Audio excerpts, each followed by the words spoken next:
हो आप, कुछ बोलते क्यों नहीं? इसके बाद सुमित उसे एक पेपर पर लिखकर देता है कि घर में माँ ने कछुआ छाप जलाई थी, मुझे उससे बहुत एलर्जी है, जिस वजह से मेरी आवाज बंद हो गई है और अब इसे खुलने में 3-4 दिन लग जाएंगे। क्या 3-4 दिन? आप देखिए मैं आपका गला 1 दिन के अंदर ही कैसे ठीक कर देती हूँ। मैं अभी आपके लिए काढ़ा बना कर लाती हूँ, उसे आप दिन में 2 से 3 बार पियेंगे ना तो जल्दी से ठीक हो जाएंगे। ये कहकर रीना किचन में काढ़ा बनाने चली जाती है। दूसरी तरफ सरला को याद आ जाता है कि उसके बेटे को तो इस धुएं से एलर्जी है। हे राम, आज मेरे बेटे को मेरी भूल की वजह से काढ़ा पीना पड़ेगा। वो किचन में जाती है और रीना से कहती है, अरे बहू, ये तू क्या कर रही है? सुमित को जब तक डॉक्टर की दवाई दिलवा कर नहीं लाएंगे वो ठीक नहीं होगा। तुम्हारा ये काढ़ा किसी काम का नहीं है। माँ जी, ये काढ़ा बहुत ही कमाल की चीज है, आप बस मुझे 1 दिन का वक्त दो। अगर 1 दिन में इनकी आवाज वापस नहीं आती तो फिर हम इन्हें डॉक्टर के पास ले जाएंगे। सरला के लाख समझाने के बाद मुझे कल 200 करोड़ का ऑर्डर मिलने वाला है। एक बार ही ऑर्डर मिल गया ना, फिर इससे कम के ऑर्डर लूंगा ही नहीं। क्या बात है बेटा, ये तो बहुत बड़ी खुशखबरी है, लेकिन कब तक तू पैसे के पीछे ही भागता रहेगा? अब तेरी उम्र हो गई है, शादी कर ले। माँ बस कल तक रुक जाओ, अगर वो ऑर्डर मुझे मिल गया तो मैं शादी जरूर कर लूंगा। अगले ही दिन आदित्य की लंदन वाले क्लाइंट के साथ मीटिंग हुई और उसे 200 करोड़ का ऑर्डर मिल गया। उसने अपने पूरे स्टाफ को पार्टी दी, घर आकर माँ को सारी बात बताई और अपने वादे के मुताबिक कुछ ही दिनों बाद आदित्य की शादी नेहा नाम की एक लड़की के साथ हो गई। सासू माँ, आज मेरी पहली रसोई की रस्म है, सारा खाना मैं खुद ही बनाऊंगी। मैडम, आप हमारे होते हुए खाना कैसे बना सकती हैं?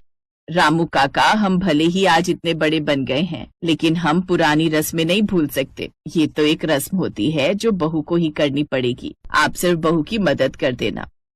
ठीक है मैडम। नेहा किचन में गई। उनका किचन बहुत बड़ा था। दूध भी रीना उसकी एक नहीं सुनती और अपने पति को दिन में 2-3 बार काढ़ा बनाकर पिलाती है। अगली सुबह जब सुमित सोकर उठता है तो उसकी आवाज वापस आ चुकी होती है। अरे वाह, क्या कमाल है रीना तुम्हारे जुगाड़ में। इतनी जल्दी तो मैं डॉक्टर की दवाई से भी ठीक नहीं हो पाता, जितनी जल्दी इस काढ़े से हो गया। देखा माँ, तुमने रीना के जुगाड़ का कमाल। हाँ हाँ बेटा, तू सही कह रहा है, तेरी आवाज तो पहले की तरह ही ठीक हो गई। मानना पड़ेगा बहू के जुगाड़ को, ये इस बार भी काम आ ही गया। अब तो मुझे बहू के जुगाड़ पर पूरा भरोसा हो गया है, ये हमें हमेशा सही फल ही देता है। तो मान गए ना आप लोग मेरे जुगाड़ को कि ये कोई नुकसान नहीं देता और हमेशा सही वक्त पर काम आता है? हाँ हाँ मेरी जुगाड़ू बहू। ये कहते ही सभी जोर जोर से हंसने लगते हैं। सब्जी थोड़ी ज्यादा बना लेना, वो दोनों भी हमारे साथ ही डिनर करेंगी। शाम को उसकी दोनों दोस्त घर आ गई। कैसी है यार श्वेता, बड़े दिनों बाद देख रही हूँ तुझे। मैं ठीक हूँ, लेकिन तुम दोनों कितनी कमजोर हो गई हो। कमजोर तो नहीं हुए, हमने खुद को मेंटेन करके रखा हुआ है। श्वेता रसोई में जाती है और खाना बनाने की तैयारी करती है।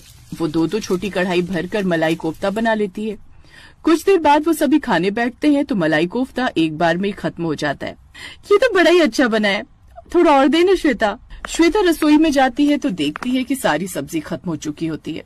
हे भगवान, वही हुआ जिसका डर था। अब मेरी फ्रेंड्स के सामने मेरी कितनी इंसल्ट होगी। डोंट वरी अंजलि, तुम ये मेरी कटोरी की सब्जी उन्हें दे दो, मैंने अभी शुरू नहीं किया था। श्वेता उस सब्जी को ले जाकर उन्हें देती है। उनके जाने के बाद वो ये सोचकर हैरान थी कि 2 छोटी कढ़ाई भरकर सब्जी भी उसके ससुराल में कम पड़ जाती है। कुछ दिन बाद श्वेता उसके हाथों में होती है 2 बड़ी कढ़ाई। ये घर चला गया तो हम सड़क पर आ जाएंगे। 1 महीने से ज्यादा का समय मैं नहीं दे सकता। धमकी देकर वो लोग वहाँ से चले गए। बेटा, तूने हमारा घर भी गिरवी रख दिया और हमें बताया तक नहीं। माँ, मैं आप लोगों को परेशान नहीं करना चाहता था और इतना बड़ा ऑर्डर मैं किसी भी कीमत पर कंप्लीट करके देना चाहता था, इसलिए मजबूरी में मुझे ये घर गिरवी रखना पड़ा। मुझे माफ कर दो माँ। अरे माफ तो कर ही दूंगी बेटा, लेकिन अब हम करेंगे क्या? ऐसे दिन बीत रहे थे, उन्हें कुछ भी समझ नहीं आ रहा था। फिर एक रोज नेहा ने आदित्य और अपनी सास से कहा, सासू माँ, आपको याद है मेरे हाथ का बना खाना पूरे मोहल्ले को, बड़े बड़े बिजनेसमैन को, सबको कितना पसंद आया था? तो क्यों ना हम टिफिन सर्विस का बिजनेस शुरू करें? मैं अपने गहने बेच दूंगी इस बिजनेस के लिए। नेहा, हमारा सोसाइटी में इतना बड़ा नाम है, हम टिफिन सर्विस शुरू करेंगे तो लोग क्या कहेंगे?